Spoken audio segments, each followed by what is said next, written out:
Ontem eu vou confessar que a minha reação foi meio de choque, assim, na hora que eu ouvi. Eu acho que a Mônica era um pouco esperado porque ela estava no período de treinamento na Granja. Então, de certa forma, isso já gerou acho que a Mônica pode ir, né? Mas a Bárbara era ninguém colocava ela nem nas opções, assim.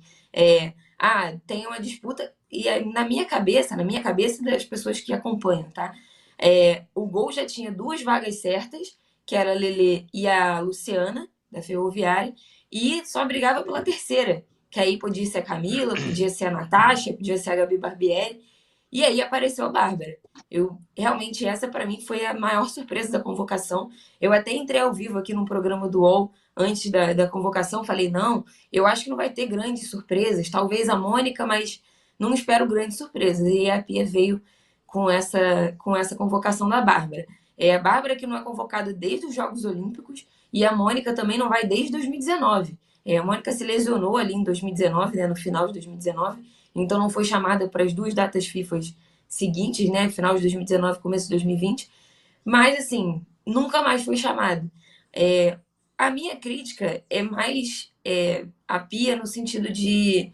Acho que foi uma solução fácil aos problemas físicos que ela encontrou ali nas jogadoras, principalmente no caso da Tainara e da Mônica, né? A Tainara entra na lista de suplentes. Mas também acho que ela se contradiz, né? Preferir levar as experientes às mais jovens numa situação como essa. Então, e aí, quando ela teve a oportunidade de explicar por que, que ela não leva a Cristiane, então, que não é técnico, a escolha não é técnica, a escolha é muito maior do que técnica, porque é um relacionamento difícil. A Cristiane é uma jogadora que se posiciona sempre, que se impõe, e a Cristiane não está nos planos da Pia há muito tempo, tanto que não foi para a Olimpíada.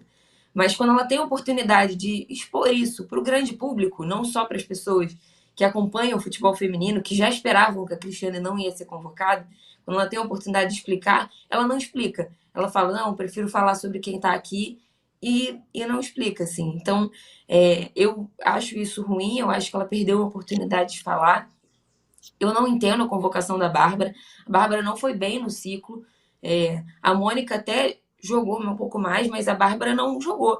E nesses últimos jogos, inclusive, foi muito mal contra o Santos. Falhou nos gols do Santos. Então, eu acho que a experiência. Como é que fica a cabeça da Luciana, por exemplo, que fez parte do ciclo, que fez parte das convocações, que já esperava estar nessa lista?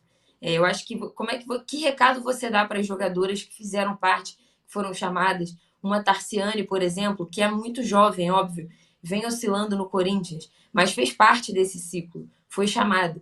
Então, acho que você cria um certo, sei, um certo clima ruim com um grupo que estava lá nas últimas convocações, participou, jogou e tal, e agora não é chamado para duas jogadoras que não fizeram parte. Então, acho que isso, para mim, é o mais complicado. Assim.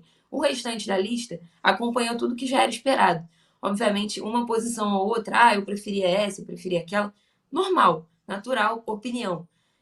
Mas acho que, no geral, é a lista que a gente esperava mesmo. O time titular está ali, essas duas jogadoras, né? Por mais que a gente esteja aqui comentando, elas vão ser reserva, vão ser acionadas, a gente espera, né? Pelo que foi o ciclo, vão ser acionadas realmente só num caso de muita necessidade. Óbvio que na Copa, né? Essas necessidades aparecem, a gente sabe disso. Mas acho que no geral foi uma convocação boa, dentro do esperado, exceto por esses dois nomes que realmente assim, eu acho que não fazem sentido com o que a Pia prezou ao longo desse ciclo, que é a renovação, e nem com os nomes que foram chamados ao longo desse tempo.